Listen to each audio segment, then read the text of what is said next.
ترحيل اليوتيوبر السورية قمر الطريفي من هولندا بعد تحريضها على قتل العلويين خلال أحداث الساحل.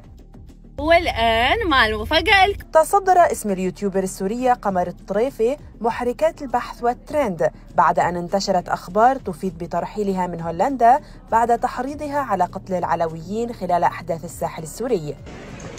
صراحة مش قادرة أحكي، نفسيتي جدا تعبانة. هاي جنتايتي ضبيت بس هاي. وفي التفاصيل أطلت قمر الطريفي في مقطع فيديو خلال تواجدها في المطار معلنة أنه تم ترحيلها بعد أن تقدم أشخاص برفع دعوة قضائية ضدها. ولاد بلدي السوريين انشروهم على الجبال كي لا يقولوا جاعت الكلاب في زمن بني أمية. شيروا لهم يلا. كما كشفت أنه لم يسمح لها إلا اصطحاب شنطة واحدة خلال مغادرتها. أشلاء الله لا بارك بالعدو، وعشان ما تقولوا على دور بني أمية الأسماك جاعت ارموهم بالبحر، كمان رح تشتكوا علي؟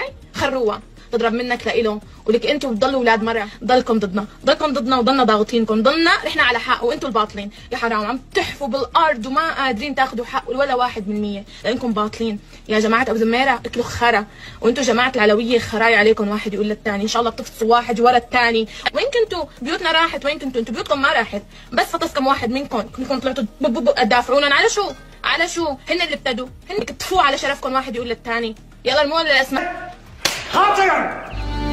لا يا ابي لا، ما بصير هيك. ولك انت شو؟ انت قليلة الادب والترباية.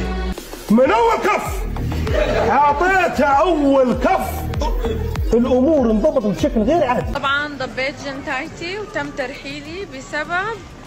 وكانت قد ألقت السلطات الهولندية القبض على قمر الطريفي بعد ظهورها في مقطع فيديو وهي تحرض على قتل الأقليات في سوريا خلال أحداث الساحل.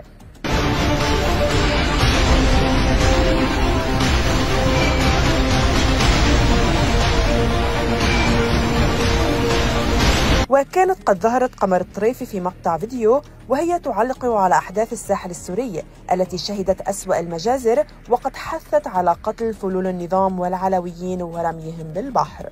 طبعا ضبيت جنتايتي وتم ترحيلي بسبب جماعة فلول النظام وجماعة أبو زميرة اشتكوا علي.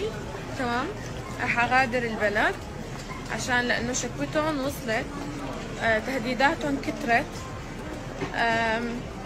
اشتكوا علي خلص مش حال. لهيك